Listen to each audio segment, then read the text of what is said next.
Alright, and this is gonna probably be one of the shorter videos. I have my iPad with me to kind of read off some details, but it's because of the fact that it's just a bridge to a tunnel. And going to the submarine tunnel that I was just at in the last video, I decided that I was going to go and take advantage of the fact that I could do a little bit of island hopping and get into Busan, saving me quite a bit of time.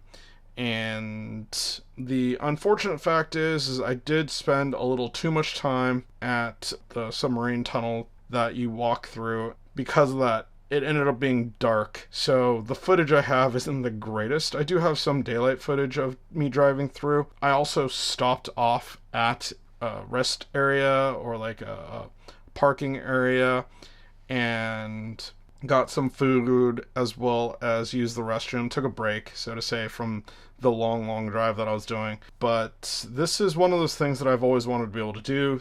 It's known as the Busan Geoje Bridge, or the Geoga Bridge to the Gadok Tunnel, and this is one of those things that I've always wanted to do. There's a famous one in Japan, which I believe brings you from Chiba to Tokyo, where there's the rest area right at the entrance of the tunnel, but I digress. This isn't about Japan. This is about Busan Geoje Interlink, which is what it's famously known as. It was opened in 2010, so it's actually not that old, at 15-16 years. And it was, like I said before, one of those things that I've always wanted to be able to do, which is go from a bridge into a tunnel. And for me, I've never done it before, so this was kind of a real cool experience. I do wish that the footage came out a lot nicer, but I mean, it is what it is. It was dark by the time I got there, so take that with a grain of salt.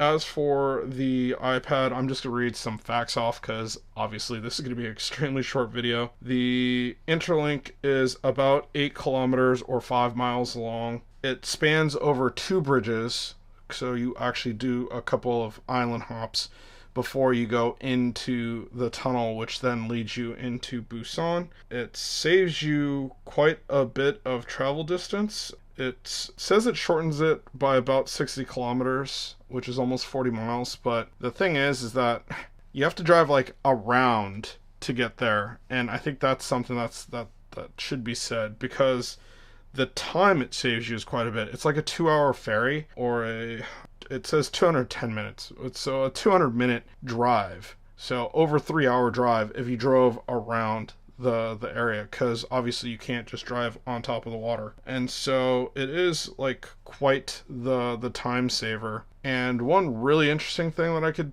say about it is that it's weird to leave like the parking area, and then you're driving on the island, and then everything's a little slow because the roads aren't the straightest on the islands, but it's fast enough to where when you get to the tunnel, like obviously the tunnel's just a straight shoot, you're just like cruising along, and when you pop up in Busan, you're like in the industrial area of Busan, but you're really not that far from just kind of the downtown area where like Busan Tower is and everything, if I recall correctly. And where I stayed was near the station at the Brown Hotel, I believe, and that's kind of where my footage really ends here. And so it was just a straight shoot, not that far, went right into Busan. Now, I will admit, Busan is huge, as it does take up the majority of the coast of the peninsula in the south of South Korea there.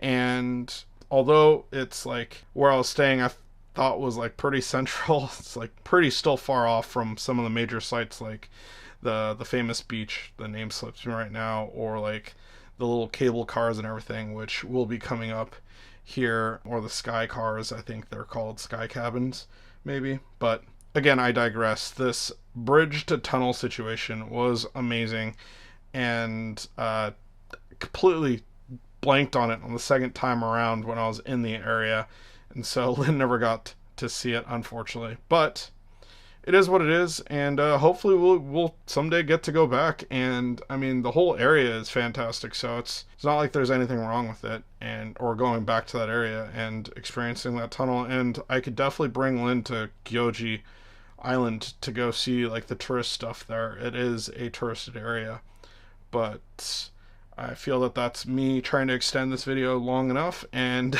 we'll just end it here saying see you in the next vid, and yeah, till then.